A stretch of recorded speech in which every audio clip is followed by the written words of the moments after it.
I'ma need safety. Tell the op can't snake me. Ray gun off safety. Hello, everyone. Welcome to the Spot Real Talk. My name is Tiara. I'm Tiffany. And I'm Ron. And today we are back with yet another exciting roundtable. But first, we are going to introduce our guest spotters. So, you know the rundown: city and state and your name. So, who's going to kick us off? I guess I'll go. My name is Chantelle. I'm originally from Harlem, but I live in North Carolina, and I'm a fellow YouTuber as well. Excellent. Welcome. All right. Nita the Diva from Washington, D.C. Okay, welcome, Nita. Monique Nicole from Atlanta, Georgia, and I'm also a fellow YouTuber. All right, welcome, Monique. And last but not least, I'm Hassan Grimes from Philadelphia, PA. welcome, Hey, welcome. So it is so good to have you all with us today because we have a very, very special treat.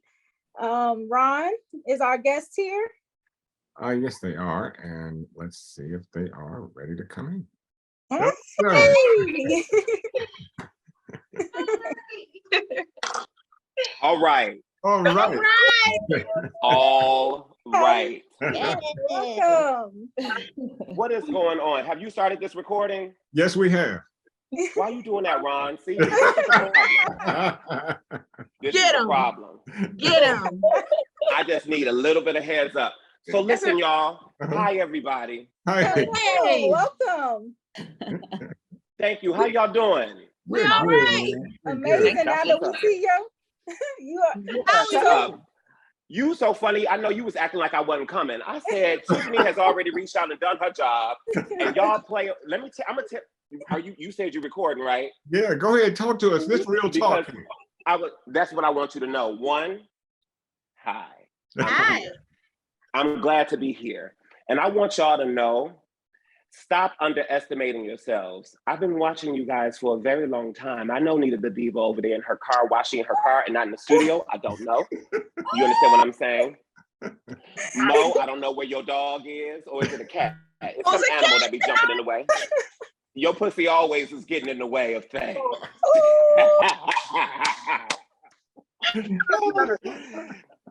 And listen, if y'all don't let Hassan speak first, we're gonna have some problems. Because Thank you. Yes. all right, and I'm just saying for the record, I want everybody, let's kick back, let's relax. We are going to have more than 20 minutes. I already planned that in my schedule. I'm not messing around with y'all, but let's really have real conversation. Let's do the thing, and because otherwise what we doing here for, y'all can split this up, cut this up into whatever y'all need to do for your platform, but I'm here for you. You hear that, black people? I'm here for you. Don't fight with me. I love it. You should be the mayor of Tuscaloosa. That was good. Yes. Yes. And they said you That knew was how to the make an intro. entrance. You definitely made an entrance. And for people who, for some reason, are not aware, but this is the incredible Nicco Annan, who is playing Uncle Clifford on P-Valley. And we are so excited to have you. Like, I can't even tell you how excited we are. Absolutely. Absolutely. I appreciate it. I'm here for it all. You know, we over here in these bubbles and things like that. It's so interesting because sometimes your profession, you know, this is some people deem it, what do they call it? Come on, the nurses, the doctors, the Frontline. frontline, not frontline workers, but it's an Essential. essential. There we go. Yeah. Essential worker. Right. They like the entertainment is an essential worker. We need you to be safe. We need you to stay in your zone. And I'm like, I just want to be outside. I just want to go to the mall. I just want to go to Popeyes one good time and get me a good biscuit. A chicken sandwich. Yeah. You already know, bro. I bet that's out the window now because I bet you like are so recognizable. Like, how has P-Valley changed that for you? Like, I know you can't walk the streets without getting noticed. Listen, I'm gonna tell you something. And feel free to jump in. Don't just let the talent just talk, because I can have conversation. My interviews, I prefer to have real conversation with people. People don't scare me. Okay. God gave me a preview. Thank you, Tiff. God gave me a preview of this. experience. And that preview started back when I was in high school. So I'm from Detroit and went to a really big high school. I went to Cass Tech, and the school had like 3,600 kids in it from Detroit. And even though I had moments of being bullied and being teased and all of those things, I was still a pretty popular kid. You know what I'm saying? One homecoming king against the football team, and that had its own rivalry and all of that.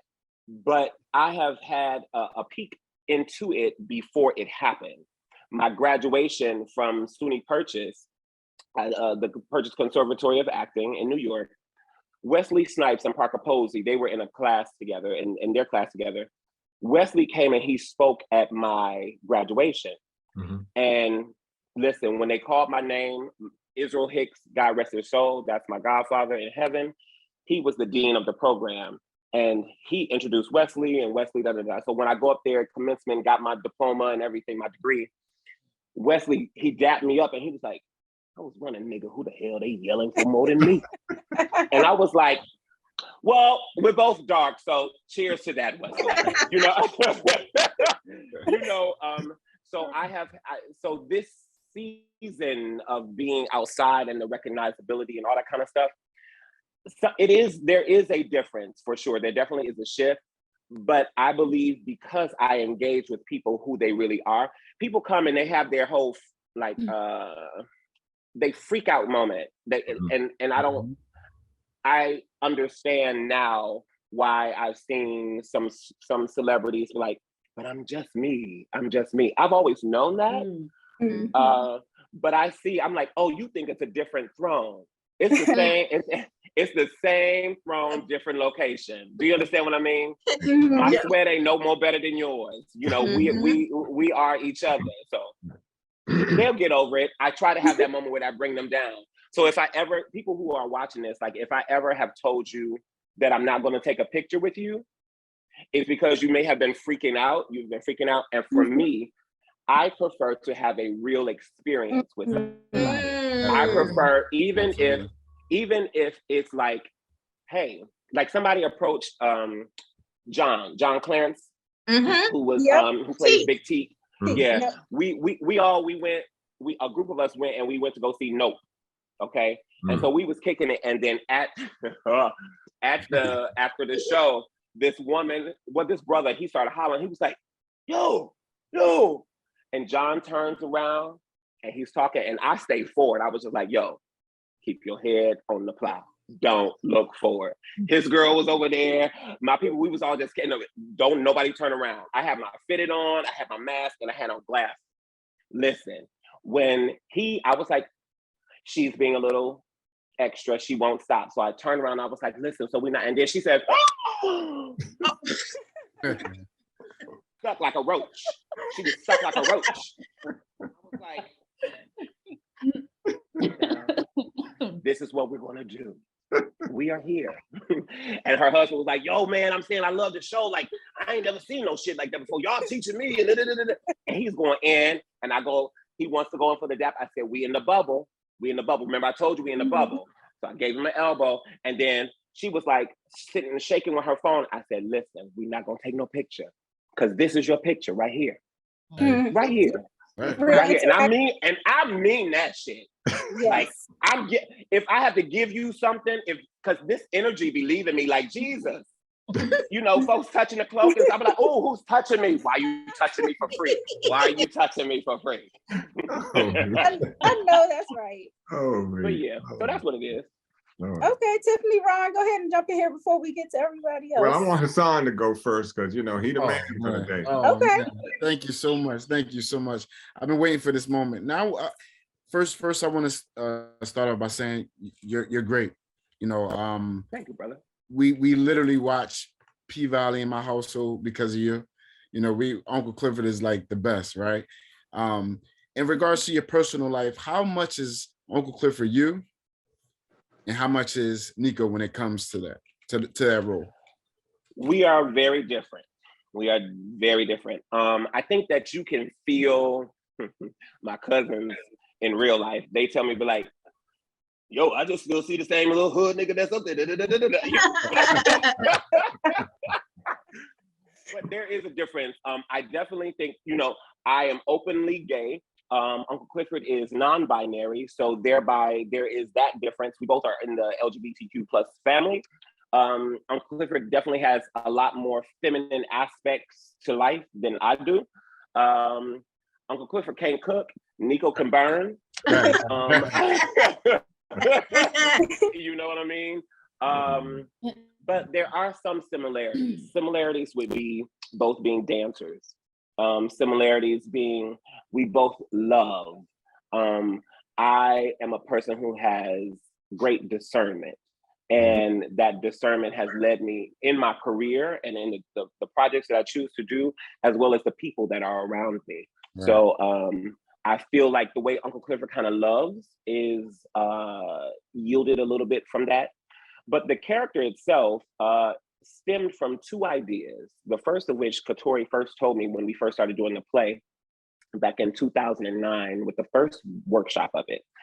And I read the description. She said to me, because I said, like, where does this come from? Because normally, real talk, when you got a breakdown of a character, right, as an actor, they tell you, it'll normally say like 30s, gay, right, or, you know, 20s, she's the ingenue, or black, gay, or, you know, and this didn't say that and didn't say flamboyant. Right. It had that whole description that I've said about, you know, eyelashes like butterfly wings and nails sharp like eagle talon claws, emerging from the shadow, equally masculine and feminine, Uncle Clifford. Wow. That was what the first description said. So that was more clear to me than I had lines. It was 5 pages. Uncle Clifford was only in 2 of those pages. Wow. You understand what I'm saying? It was 2 scenes. One scene was 2 pages, the other one was 3. And that description just stuck out to me, bro, more than the lines. And it was a moment I said, oh, this is interesting because they don't describe characters like this. Right. Katori, I asked her, I said, what's the inspiration behind it? And she said, first, I'm interested in seeing what a person would be like if they accepted their full selves. Wow. Well, you know, all of their masculinity and all of their femininity, and not having to really be bogged down by what society says you are and are to be. And then later on, as we got in the process, it was still early before we even did the full production and stuff like that. She had told me, she said, I'm really yielding from her ancestors. So her mother, her father, and her real Uncle Clifford. And I have met all 3 of them. Wow. Uncle Clifford in real life is nothing like Uncle Clifford on TV in P-Valley, nothing. But what I can tell you is that there is such care and craftsmanship in the storytelling and in the configuration of these characters that it's like breathing. Wow. In terms of like, it's a lot that you have to go through, like that your heart, each of one of us, our hearts are beating right now. Right. Our eyelashes, our eyes are beating, you know, blinking, you know, you're itching this, you're moving parts, there's blood flowing through us. It's a lot that's actually happening, but we don't really think about it. Right. And that is how I feel about P-Valley. It feels like breathing because it's so Black and it's so intentional. Right. Do you ad-lib a lot on there? Absolutely not. Okay. Wow. Wow. Everything, Katori is very strict about adhering to the script because Chuckalisa is a fictitious place. Right. It is a true amalgamation of time period and locations. For example, she kind of says like if Memphis and Jackson, Mississippi were to have a baby and like throwing some tunica, it could be Chuckalisa. Right. Because there is the Southern dialect that happens, right?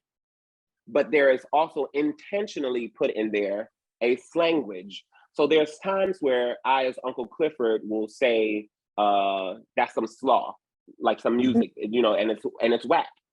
maybe Lil Murder or DJ Never Scared wouldn't say slaw because they're younger, right? Slaw is a term that's more from the 90s, you know, and I would say flogging, but that's because Uncle Clifford is 40. You know what I mean? Right. So she intentionally uses slang from different time periods to bring a level of familiarity and comfort to the ear, Right. to create the resonance of the people and the characters in you. So whether you are male or female or non-binary, there are pieces of every character that you can hold on that draw relationship. Right. Yeah. Right. No, you're, Yeah. you know, and I have so many questions. I know I can only answer one, and I Why? because Right. yeah, we got time. But I mean, if I have time, I got some questions for you, Uncle Clifford. But Listen, if we here, we might as well be here because I got my cocktail. So I'm not playing with y'all. If we're gonna do Well, that, I say we let Nita people don't drink a So drink. my first question though, then, I want to know Okay, how right. P-Valley strengthened you as an actor. P-Valley strengthened me because it gave me an opportunity to do what I've been dreaming of doing in terms of being creative, in terms of just being. When I am in this process, not even just as Uncle Clifford, as Nicco, Ron, I don't have to ask nobody for shit. And what I mean when I say that, I'm talking about like, I don't have to ask people for permission to be. There is something that has happened where, right, I came up in a time where in order to be an actor, you had to play straight. Right. There are many straight motherfuckers that I will knock out. I know that for me in this moment, this is a blessing. This is a blessing. So how has it changed me? It changed me because God answered my prayers. Amen. That's how it changed me. It changed me because I'm shook, or as Uncle Clifford would say, shooketh by the fact that I had the audacity to dream something. And it has come to fruition, bro. Like, I used to sit down and watch my mama ironing clothes and my dad getting dressed for work or coming home, and I'm sitting here watching the reruns that I taped on the VCR of Fame, of The Cosby Show, of A Different World. Like, you know what I'm saying? Like, that was the mixtape back then. Oh, I'm gonna erase over this. I'm gonna erase over this. We need to hold this. I ain't got enough tape. What we gonna do? You know what I mean? So like, to be in the space for real where it's tangible to me. So, you know, I live in it, and I try my best to open the doors for those that are ready, that are coming in. It is interesting because people will say like, oh, well, you don't need to do this one, or you should go here, maybe in more spaces that may have more numbers, spaces that may be of a different hue. And what I told my team from day one, I do not care if Clive Davis is asking for Uncle Clifford. If I'm not doing Uncle Clifford at the club, I ain't doing it at Clive Davis. You know, now I'm gonna say, you know, if we at the Grammys and, you know, when the music is being nominated and being presented in different places, and when we have the Pank experience in places, Uncle Clifford can absolutely show up. But this is not a character, and I am not the person, but I'm just the actor that's going to be up here doing tricks for you for free. This Homie Clown got canceled a long time ago because what I love is that this character and this art has caused conversation amongst the people.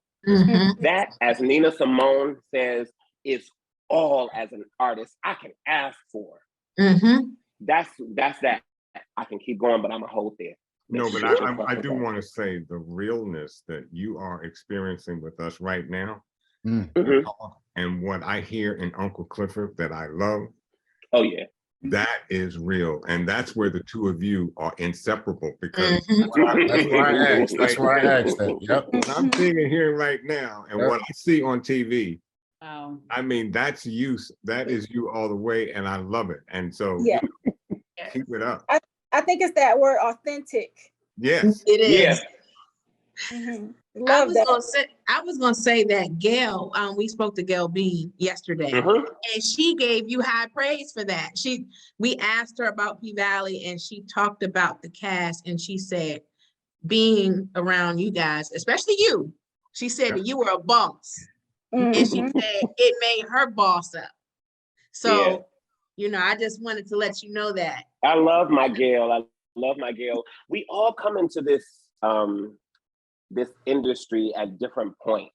You know what I'm saying? Like, people knew her face more than they may have known mine when we first started, right?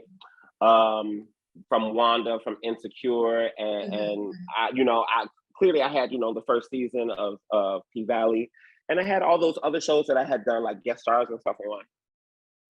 But to me, it does not change. I don't care how many credits you got. You still a person. Amen. And some of that, I believe, really comes from the theater of it all, where we understand what's this, coming together, not compromise. What is this? It's not teamwork. Collaboration is the word I like to use. We understand collaboration, in a different kind of way. And as one of the leads on the show, like, I wanted to make sure that we all had that same kind of tone, As a cast, we literally, when we were doing the pilot presentation, the girls were in their floss. I was in full costume. Alphonse was in full costume, all his tats on, the grill and everything like that. And we were sitting in the club and we were like, yo, we really doing this. We really doing this. Okay. All right, bet. Well, if we gonna get naked, this is the best. The strip club is the best place to do it. And let's just really get naked. I often say, people joke with me sometimes, like, Nicco, you're so deep. Oh my God. But like the song, Down in the Valley where the girls get naked, or Down in the Valley is the name of the song. But that comes from an old hand clap game. Did you guys know that? No. Yeah. So the song, like, zing, zing, zing, like a washing machine. We're gonna rock in the treetop all day. Oh, yeah. Okay. In the South, there's a song that they play. It's a game that they play, and it's Down in the Valley with a hanky-panky, where the bullfrog jump from bank to bank. Say, Oh my goodness. goodness. And they slap it. Oh my goodness. If you go back, if you go back to episode, is it 3? Is it episode 3 or is it episode 4? It is, I can't remember which episode it is. It's 3 or 4, somewhere in there. When Andre is following the water hoses, going over to Tydell Ruffin's place, you will see the girls in the neighborhood singing the song and playing the hand clap game. I remember that. They're playing the game. And that is why the theme song, it sounds like children playing. It has that, the element of youth. It has the element of horror, the same chords in horror, because what's coming for us as marginalized people, what's coming for us as Southerners, what's coming for us during COVID, like that, like all of that is built in. That's why the horror comes from, like racism, Absolutely. The show is laced with so many different things for you to always chew on. It is. And sometimes I think some people say, oh my God, it's so deep now. I'm like, well, it was this from the beginning, but your eyes are opening up a little bit more. And real talk, because I love how people are digesting this. It feels like people are watching like we used to watch the Jeffersons, like we used to watch Good Times, to see us, to see what's going on in culture, how to deal with different things, So that in and of itself is also another blessing. But yeah. Wow. Yeah. Tiff, was that your? No, I was just gonna say that you guys did a wonderful job. Like, usually when a show is as amazing as you guys had in the first season, like P Valley blew everybody away, and then you're like, okay, hopefully they don't have a sophomore jinx when they come at season 2. But you guys came with it. Like, the writing is solid, the acting is solid, the character development, like y'all did that. Yes. season and Thank everything. you. Yeah, so stars better come on with this season 3 renewal. Yes. They better We come need on. it. We need it. They better come on. Don't let us walk down there with picket signs and talk. Absolutely. Yeah. We need season 3. Listen, well, I say this. I say one of the things that happened, even I think it was like yesterday or 2 days ago, someone, you know, if you follow me on social media, I comment. You know, I will go through. I'll be going through comments if I have a moment, or if I'm even in the car when they drive places. I'll be like, "You stupid! I ain't coming down to the paint. I ain't coming next week if y'all gonna do this again. You lying? You know you will." Right. Anyway, you know, you know, and if you don't, that you came over. Thanks for coming. But I also say like. Not right, Ron. Hilarious. But like I always say, like it's a space for everyone, you know, and we have to be mindful of that. And just let's keep going, let's keep growing, let's keep turning it over, you know, expanding. When I get the comments that I hear things, this is like talking to you guys is how I stay connected to people, you know. So to only go to Vanity Fair or to only go to the EW, you know, that doesn't make sense to me. But we appreciate some people like definitely. Well, I appreciate you. I appreciate what y'all do and what's going on. And I sit here sometimes when I put the YouTube, when I put YouTube on and stuff like that, and I'm watching it on TV, I'm like, she lying. If I ever talk to her, Mo, why you lying? I'm so lying. That ain't how you really feel. She's fronting. Oh my God, she's fronting. Why she fronting like that? Now, Mo, you need to follow up. Uh-oh. You need to follow up with your question. So pretty self. Thank you. So I just want to say real quick, I like to Tiffany's point, I've been saying, honestly, P-Valley is almost like the blueprint for a new show that's coming out. Like the way that you guys transformed and elevated season 2, you know, to your point, season 1 was already amazing, you know what I mean? But season 2, the way it was just elevated, I think that touched everyone across the board in many different ways. So hats off to you for your contribution. To the whole team. It ain't just me. I'm about to say, look, I just put my toe in it a little bit. You know what I mean? But it's a whole tribe. Listen, boom. But that is your left foot, we see. But you know, what would you say was your most challenging part of transforming into Uncle Clifford? This season, the most challenging was the weight of the pandemic.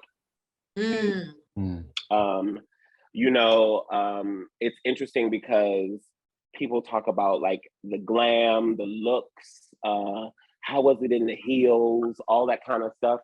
For me, like when I'm wearing these heels that Uncle Clifford wears, I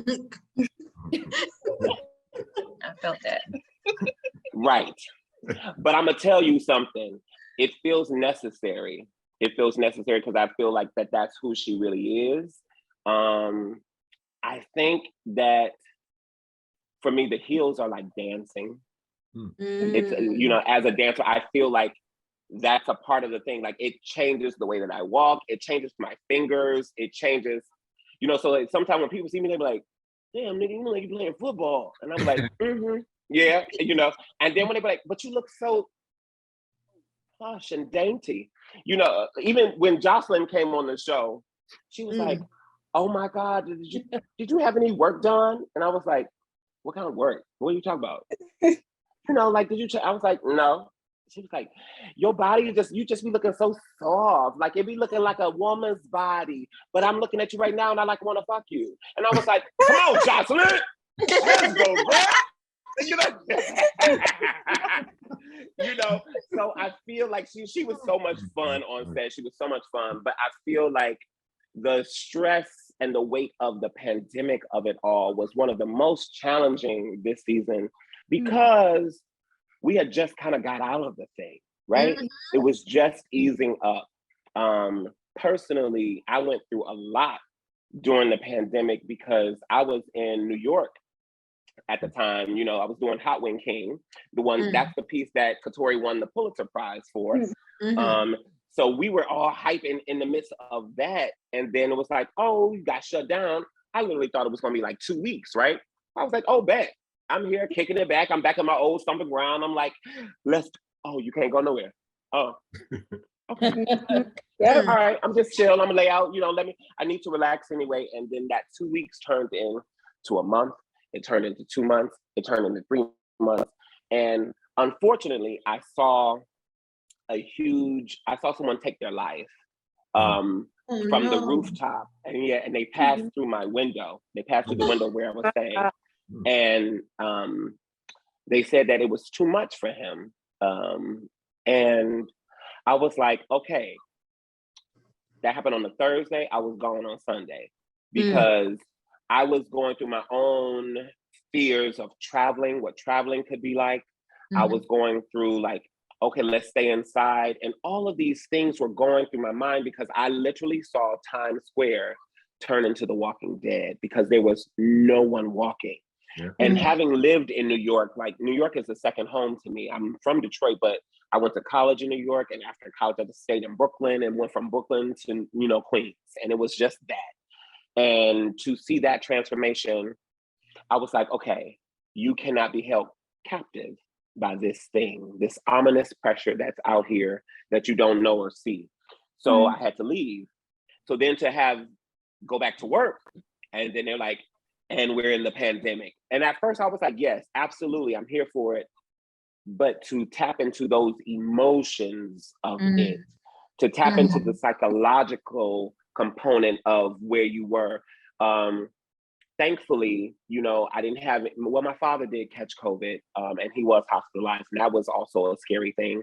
I'm thinking that with Ernestine, you know, I had friends that could not attend services of loved ones that passed because of like, and having to talk them through it, or literally to have conversation with them through this Zoom like we are doing right now. So it was that level of, I'm here for you, but I can't actually touch you. Oh, you need to be touched. Just a hug. I hadn't dapped up a brother in a minute. You know what I'm saying? I was in that kitchen. They joke, but I tell you, I was cooking a mean peanut butter and jelly sandwich. When I tell you, I was roasting pecans. I was over there. I was spreading it out. I was toasting butter with clarified butter on both sides, laying there on that peanut butter, topping it, swirling it with a little almond butter, and then sprinkling it with the roasted pecans, and then putting fresh blueberries on top of it with the preserves. You know what I'm saying? And then I looked around. And I was like, ain't no damn body here but mine. Damn, you know what I mean? So it was hard in a lot of different ways, but I feel like the script, the stories that the writers delved into in terms of telling the story and all the different characters, it was actually a gift. It was actually a gift. Sometimes, you know, opposition can be your greatest tool if you truly use it. You know, how else would we have been able to get in the house to see Keyshawn and to see what that relationship between her and Derek is really like, to get beyond, oh my God, she pulled a gun on Diamond. Why she gonna do that? Or why she in this relationship with this white man? But it's like, if you even go back to the first episode or the second episode when Corbin, Keyshawn, and Mercedes are in the room, they have their whipping situation, and then Keyshawn comes out on the floor with Uncle Clifford, and she's like, all of that yellow wasted. Get your color struck ass on out of here is what Uncle Clifford said, you know? So there's that nugget of, this is a dark-skinned woman who is caught up in some type of internal racism and color that people could just glance over, ain't paying no attention. But it actually is true. If you notice this season, her hair is long. All of her hair is long, and she's talked about having long hair. Kind of like, and the people said Cinderella story. I'm like, oh, y'all forgot about Rapunzel. Yeah. So it's all laced up in there for real. Yeah, you guys had one of the best on-screen pandemic portrayals too, because it really brought all of the realness. It really did. Washington Post even said that. I said that in my earlier videos. I was just blown away by the way that you guys portrayed the pandemic. It was at moments triggering. I cried. Yes. It felt real. And I think it kind of humbled us as viewers for a minute. It took us back to that. I know it humbled me. And so again, amazing. Yeah. Thank you. I know Katori, part of one of the missions of Katori and the writers in the room, it was to have like a time capsule piece of how we as a people got over. Wow. Because she said, I know if we pick up a book in 10 years, the likelihood that they will have told the truth of how we made it through this is very, very slim to none. Very unlikely. So exactly. So as artists, what is it that we can do to truly say to ourselves and to future generations, this is how you made it through. This is how you did that. Wow. And God forbid, this is how you can do it again, because we are a people of resilience. Yes. You know? Yes, You know, and so thereby pulling in some of the iconography from our heritage, from our African roots. People talked about the whole thing of, the hoodoo in the show. Right. If you were not familiar with Katori's work, you would think that this was random. But because all of her work, all of it, all of the Olivier, Tony Awards, the nominations, the Pulitzer, every single one of these things has to deal with Southern culture. Yep. That's what she writes. Even when she wrote Our Lady of Kibeho, which was over in Uganda, it's a play that's about Uganda. It's not about Uganda, but there are Ugandans in it.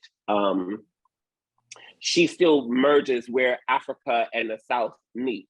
The things that they tried to pull apart from us, that they tried to rip from your memory, she will bring back to life. Just like the cutting of the hair with fire. Yeah. You know what I'm saying?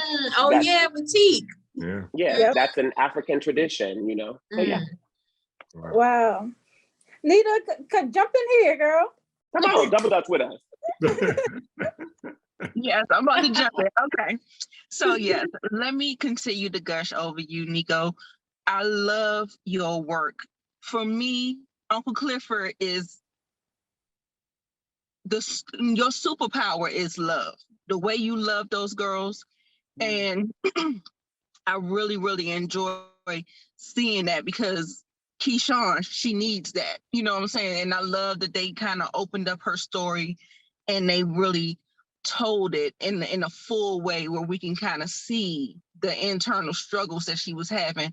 One of my favorite episodes of yours was, you weren't even in it much, but your narration over her backstory. Yes. Backstory. 205. Loved it. And thank you. I just loved it. So as far as my question goes, I'm sorry I was just gushing, but as far as my question goes, when did Uncle Clifford learn how to dance on the pole? Because we ain't get that. When the bank was shut down. It's so funny. Nita, listen, it's hilarious. That aspect of the character was something that I knew personally from when we did the play.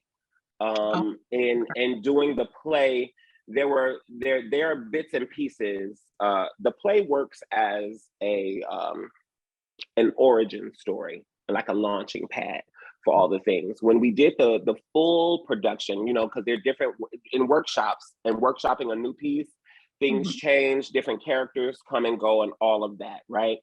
So by the time we actually that was from 2009, and then 2015, was it 2015? I think it was 2015 when we did the full production. Excuse me. And I was actually here in LA. I had left New York in 2013, and then they called and was like, yo, all right, we're about to do the play. And I was just like, oh my God, I did not move to LA to do another play. What is we gonna do? What is we gonna do? But I just knew, that I would feel a way if I did not fully dance in Uncle Clifford's shoes, if I didn't fully get to live out the experience. So I'm gonna tell you, there was a moment when I was on stage in 2015 And because we had live pole dancing on the stage, there were two poles on this part of the stage. There was one in the platform in the VIP room, and then one on stage, in the audience. And when I tell you, Mercedes and Gidget and Miss Mississippi were up on the poles, and I was behind the bar. This was the blocking that the director had done, Nataki Garrett, love her. And the music was going, and there was no light on me as the actor or the character of Uncle Clifford. But all of a sudden, I could not help. I squealed, and out came this. It was like the spirit, and I was like, yeah. And I started dancing, and I was just like moving and grooving behind the bar, moving and grooving. You would have thought that I was up on that pole. Do you hear me? That was a moment for me as an actor that is not necessarily scripted, but the spirit came in and said, "Boosh, let go and be free." Thereby was born all of the things that you see Uncle Clifford doing by the DJ booth when she's on her own pedestal, that own life. So sometimes when even directors come in to direct the show, you know, the shot or whatever, they were like, "Oh," I remember the first season, they were like, "Oh no, you're not in this part." And I was like, "No, I am." "No, but you don't have any lines, Nicco." I don't need lines. I don't need lines. Because in this world, visual storytelling is essential. You understand what I mean? So being from the world of theater, being a diligent artist, there are ways that you can continue to press the story and move the story forward. There was conversation that the character had that's in the play that talks about where the dance comes from. But for me in this TV show, in this iteration, I thought about the fact that the Pank used to be a cotton mill, right? So that is why the windows look like it does. That's why the place looks so industrial and not polished and stuff like a club would. And then it was turned over to Ernestine, and she turned it into a juke joint. So even at the beginning of episode 7, after Ernestine sings, Loretta does her glorious song. And then the monologue that Uncle Clifford has at the beginning, that kind of tells a little bit of the story of the Pink and with the hands and the different versions of it. And I always thought that because Ernestine loved to sing, and she's always talking about all these singers, whether it's Isaac Hayes in her COVID blur that she's like, "Are you there?" You know, or if it's Ann Peebles, all of the things, you know, I knew that Uncle Clifford turned it into a shake joint because of her love for dance. You know what I'm saying? She can sing, but she ain't singing like Ernestine was singing. It's a different kind of thing. But what is your superpower, to use your word, you know, that makes this place your own? How do you have your own level of ownership to this space? So you take that, that's where the dance part comes from. I want to go to I was about to go somewhere else with the story, but that's that. Great. All right. And Chanel, you've been quiet over there too. Yes, I'm taking my turn. Well, Nicco, nice to meet you. Hi, Chanel, I don't know you. I don't know your face. What platform are you on? I'm outside on YouTube. Of the spot? I'm on YouTube. I have a YouTube channel. What is your YouTube channel? Pretty Girl Loves Trap Content. Okay. Yeah. Yes. Next time, don't make me ask you. Now that was the Uncle Clifford moment. That was the Uncle Clifford moment, and I did that for you. Yes, I did that for you. What rule? I was like, straighten up. Rule number 25.36. Yes. Right. Come on with the Don't make me rules. ask Come you. on with the rules. I was trying to figure out the rules. I saw on your Twitter that you were like, "Who can tell me what rule is 77 something?" And I was like, I was ready to text the team like, "Y'all know what rule is this?" Because I wanted. It's a lot of them. Only one person got to make Rising look like falling up in this motherfucker. Can't keep a bad bitch down. That's right. It's so funny. People just randomly just spew out these numbers, and I was like, "What's that?" I was like, "Oh, they think that it's random. The numbers are not random. Right. The numbers are not. They're not random. Wow.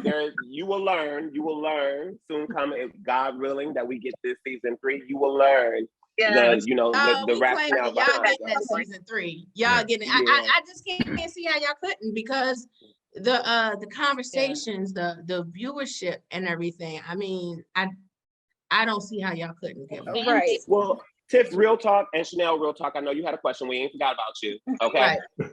But I just want you to know, like, sometimes different cultures don't know how different things move.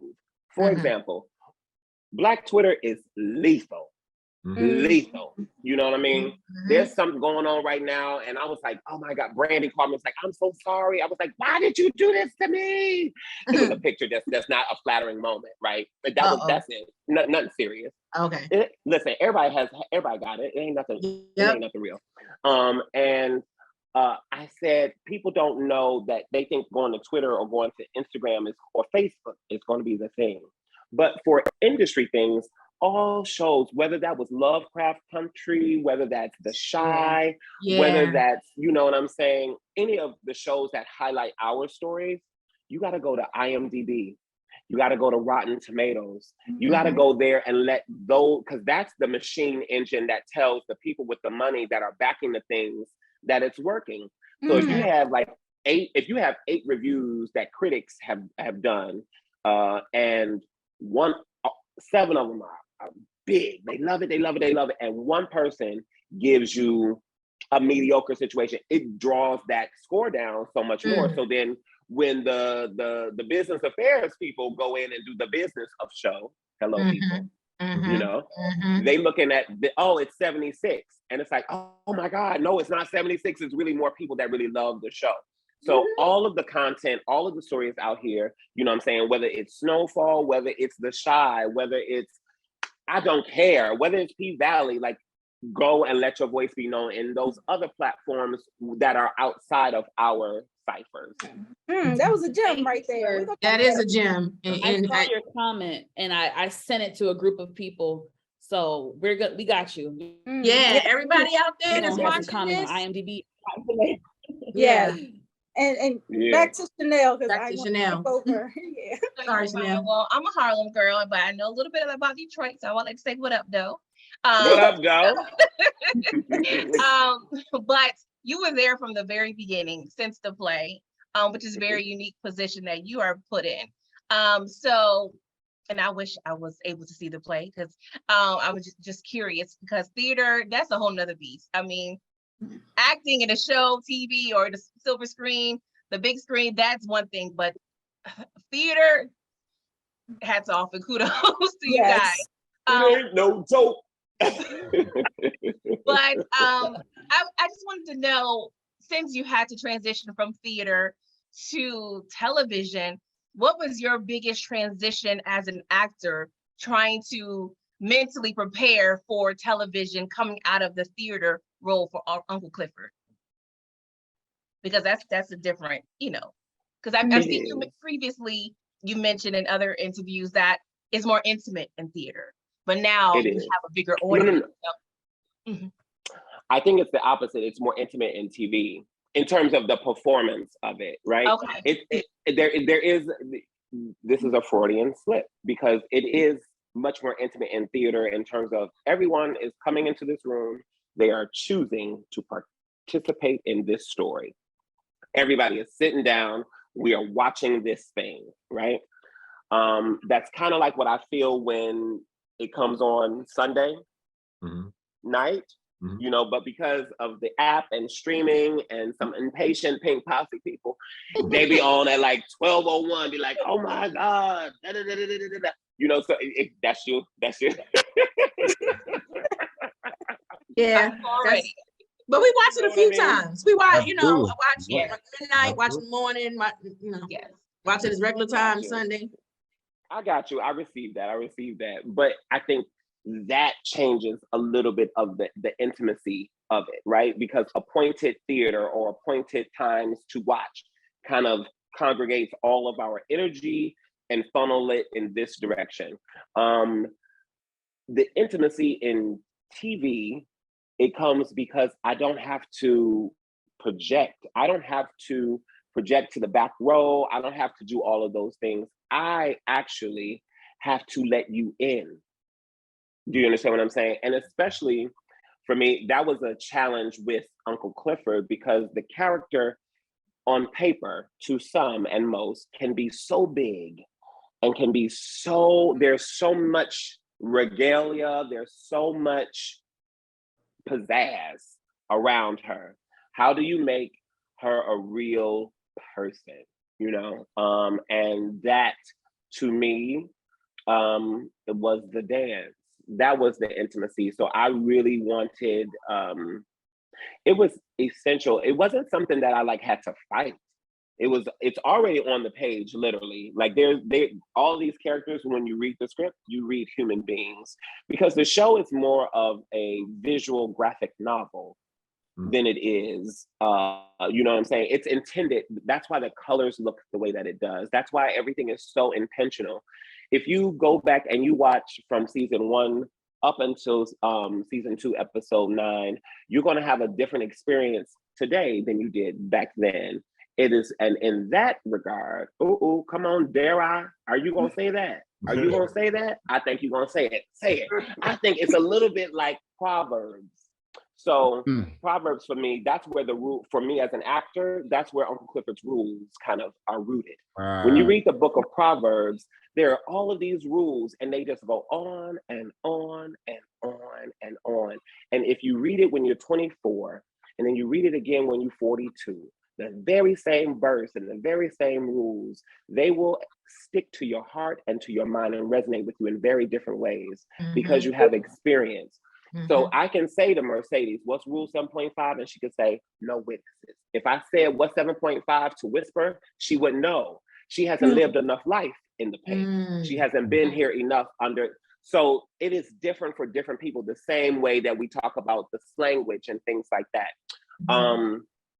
The transition for me, Chanel, from theater to TV, the difference is because I have the history of playing the character and being in the Pussy Valley world, it makes it more easy to disseminate this information that I'm giving to you today. If I had just got into this world and playing Uncle Clifford back in 2017, it would be very different. I have had time to be able to understand different points of reference for the transgender community. I have had time to yield and have conversations with other creatives about the look of Uncle Clifford. You know, initially people were like, oh, she's like Patti LaBelle. And I was like, wrong. And I love Patti, but you know what I'm saying? That's not it. You understand what I'm saying? That's not it. So just knowing what works and knowing what doesn't work, you know, those are the things that have helped this moment for me in the TV component. Does that answer your question? Yes, it does. Awesome. Thank you. Okay. I have a million, of course. I got a question. I got a question for Uncle Clifford now. Uncle Clifford. Here's my question with Uncle Clifford. Not Nicco. No. So Uncle Clifford, this is what is your dollar figure now? And when I say that, because you've been offered a chance to get out of the paint. And we know why. And we know why you're there. You know, you are you really defend the girls. All the things that have been happening here lately. You got a little murder, you know, his little mishap in this last episode. You know, we got Mercedes, who I think has come to a realization that her time may be up. And you even alluded to that outside when, you know, you kind of helped her see her way to dream new dreams. To dream new dreams. Well, what about Uncle Clifford's new dreams? What about it? You want to know what it is? I want to know is all their dreams that she has that it's going to take her away from the Pinkers, because it looks like that could be an inevitable situation. And so I want to know what her new dreams are. So I don't know if there's a dollar figure, Ron, that is attached to that, but I absolutely know that Uncle Clifford has dreams. And I think you saw some of those dreams in episode 1, and that was called Pussy Land. Right. I think Pussyland was an example of where she wants to go. I think that this season and this journey, you know, of fighting for what you want, holding on for what you want, what you need, and what makes you you. I think that this struggle, when I play the character, I'm thinking in the mind of like, okay, what's next? Okay, boom, we can do this, to do this, to do this. And when Beulah comes to Uncle Clifford, when Uncle Clifford has that vision of her in the car, of her mom, and she says, go ahead, let the water, let it go, let the water flow. Just remember mama's number one rule. Bitches just don't cry. They get even. That is correct. And literally, I felt like that was a moment of breakthrough because Uncle Clifford is literally dealing with that thing of compounded grief. Yeah. You know, not having dealt with, you know, if your mom dies, I know Uncle Clifford's mom died when she was about 18, 19 or something like, I think it was like maybe 18, 17, but somewhere in that range. You may not always be able to process that at that age. And then you move in with your grandmother, and then your grandmother is doing all the things and becomes like a surrogate mom. And then you live life. We all have had tragedy and instances in life that just cause us to feel a certain way, but then it's like, you just got to move on. And I feel like this pandemic, it has caused such a stop for so many people. We have been confronted with, okay, you've been making it thus far this way. What you want to do next? Because you can continue and do the same, or this is an opportunity for something new. So I think that this is an opportunity for something new for Uncle Clifford. And I do believe that she knows what that is. Of course, there's going to be obstacles and all that stuff, but I think you guys will get to see some of that in the next episode. Pussy by association, pussy by association, pussy by association. Now you look at deputy mad in my brown.